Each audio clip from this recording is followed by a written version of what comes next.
બોલો સદગુરુ દેવનો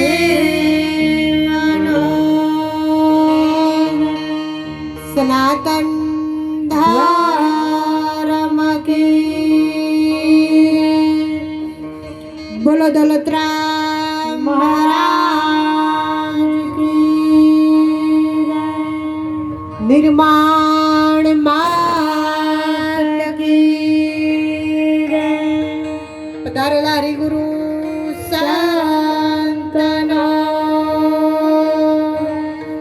બોલો ગરવા ગિરનારી મહારાજ કી ઉમિયા માત કી કૃષ્ણ કનૈયા લાલ કી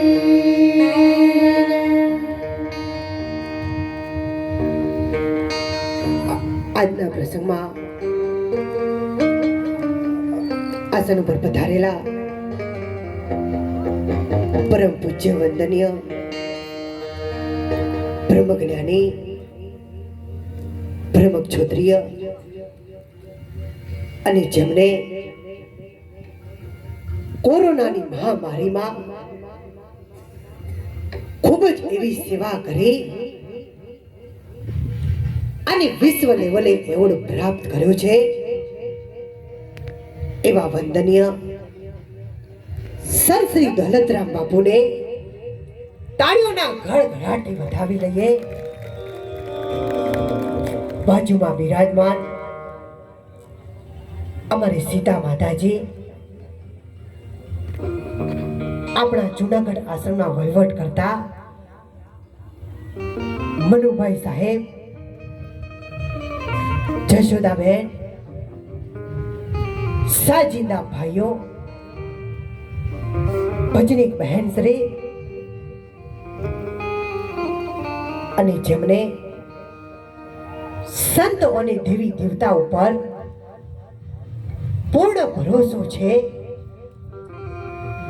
એવું આપણો રણાસણ ગામ પરિવાર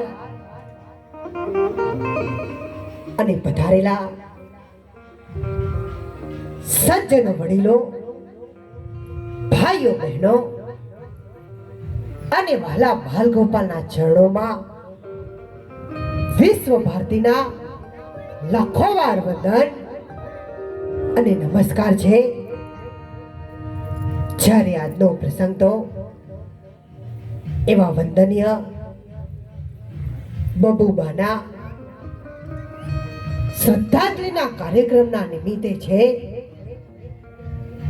જ્યારે બાએ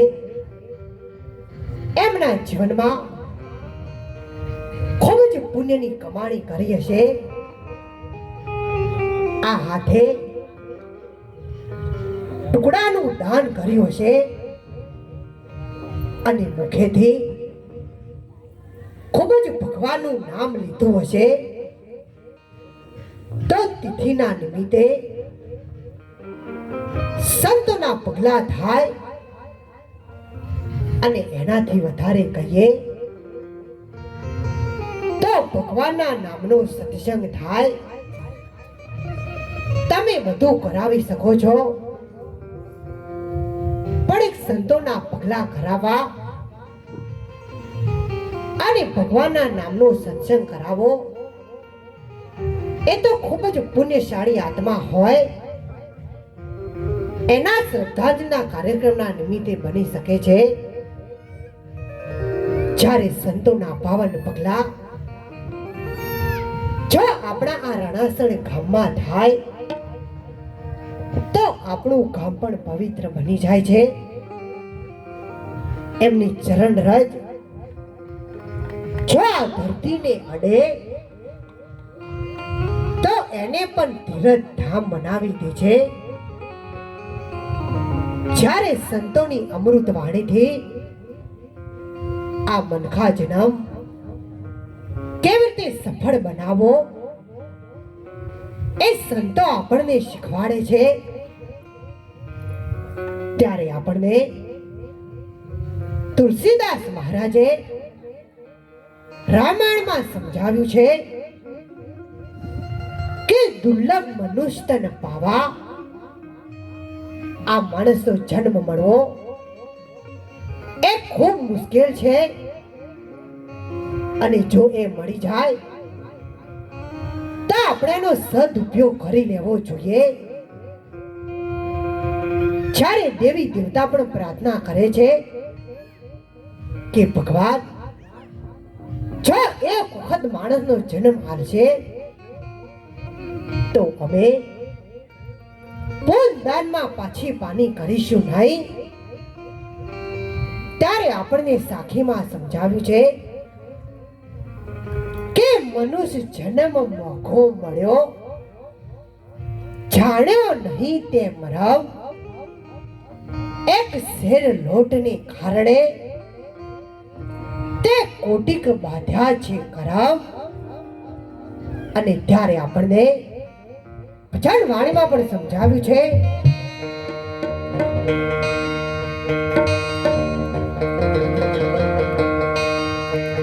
આવું મન કાજે મોટાણું રે પાલી રાત મને અરે નહીં તો એ મળે રે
લખો મારા મોર મીરા લખો મારા મોર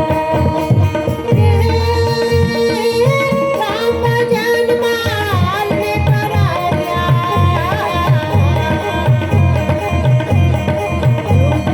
તોડતા જીવણાજી તેર જન્મ મત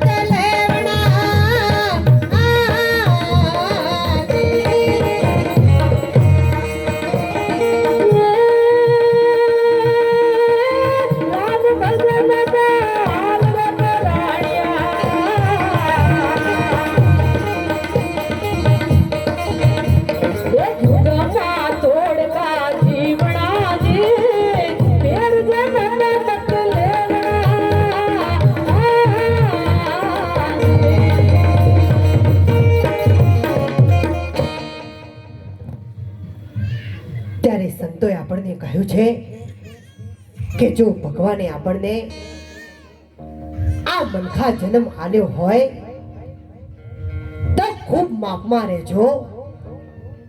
જો ઊંટ થઈને અવતર્યા તો ખાવામાં આવશે કડવો ઝેર લેબડો અને બાવળિયાના કોટા. એ દિવસે તમને આ મનખા જન્મના લાડવા દાળ ભાત અને મોહનથાળના કટકા યાદ આવશે, પણ જૂના ખાતામાં ગયા પછી પત્તો લાગશે નહીં અને પાછળથી તમને થશે કે જો મનખા જન્મમાં આ હાથે પૂન દાન કર્યું હોત તો ઊંટના ખાતામાં નંબર આવત નહીં. જીવન જોબન રાજધન આવી જ રહે ના કોઈ. જવાની ધન અને સત્તા એ કાયમ કોઈની રહી નથી અને ભવિષ્યમાં પણ કોઈની રહેવાની નથી. જો તમારી પાસે ધન હોય સત્તા હોય તો તમે એનો પરમાર્થી માટે ઉપયોગ કરજો. એક વખત એક ભાઈ કણી અને બાજરીના રોટલાથી જબરજસ્ત કંટાળી ગયા. એ ભાઈએ નક્કી કર્યું કે મારા બેનના ઘેર જવું તો મારું જમવાનું બદલાય. ભાઈ બેનના ઘેર ગયા. બેને જોયું કે આજે તો ઘણા વર્ષે મારા ભાઈ ઘેર આવ્યા છે તો જમવામાં કણી અને બાજરીના રોટલા બનાવું. જ્યારે બેને જમવાનું આપ્યું અને એ જમવાનું જોઈ અને ભાઈ બોલ્યા કે કડી, હું તો સવારથી બસમાં બેઠો હતો ત્યારે સોજે મારા બેનના ઘેર આવ્યો, પણ કડી તું શેમાં બેઠી હતી કે મારા કરતા પણ પહેલા આવી ગઈ? ત્યારે આપણા સંતોએ કહ્યું છે કે જો ત્યાગે વો આગે. ઘણીવાર લોકો એમ કહેતા હોય છે કે મારે ભક્તિ કરવી હોય તો શું કરવું પડે? જો તમારે ભક્તિ કરવી હોય તો નડવાનું બંધ કરો. એ જ મોટામાં મોટી ભક્તિ છે. અને ત્યારે સંતોએ કહ્યું છે કે જ્યારે કહેવાય છે કે અહીંયા બેઠેલા બેન દીકરી છે એવા જ મીરાબાઈ પણ બેન દીકરી હતા. પણ ત્યારે રાણાજીએ કહ્યું કે મીરા, સોના અને રૂપાથી તને મઢી દઉં, હીરા પન્નાની મોજડી કરી અને તારા પગમાં પહેરાવ. ત્યારે મીરાબાઈએ કહ્યું કે રાણાજી, તમારા સોના રૂપા અને હીરા પન્ના એ મારા પરમાત્માના નામ આગળ આ જમીનની પડેલી ધૂળ બરાબર પણ નથી. અને ત્યારે કહેવાય છે કે જ્યારે સતી ધોરલે પાડ સંતોની પ્રસાદી માટે પોતાનો દેહ ગીરવે મૂકી દીધો હતો, જ્યારે જલૈયાએ પોતાનું માથું ખંડણીયામાં મૂકી દીધું હતું, જ્યારે શ્રાવણે પોતાના માતા પિતા માટે પ્રાણની આહુતિ આપી દીધી હતી, એમ આપણા જીવનમાં પણ જો સંતોની સેવા કે માતા પિતાની સેવા કરવાનો લાભ મળે તો આપણે પણ કોઈ દિવસ પાછી પાની કરવી જોઈએ નહીં. ભલે તમે ડોક્ટર, વકીલ કે એન્જિનિયર હોય, પણ એ બધી મા બાપની જ કૃપા છે. જગતમાં તમારે જ્યાં ફરવું હોય ત્યાં ફરજો, પણ તમારા મા બાપની સેવા તો તમે જરૂર કરજો. અને ત્યારે છેલ્લે આપણને ભજન વાણીમાં પણ સમજાવ્યું છે,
બાના પ્રસંગમાં મળ્યા છીએ અને ભગવાને બે હાથ હાલ્યા હોય, તમે હાથ ઊંચા કરી અને ભગવાનના નામની તાળીઓ પાડજો તો બાનો પ્રસંગ શોભી ઉઠે. દરેકને વિનંતી છે કે બે હાથ ઊંચા કરી અને બાના નામથી તાળીઓ પાડજો. અને ત્યારે કહ્યું છે,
સદગુરુ જય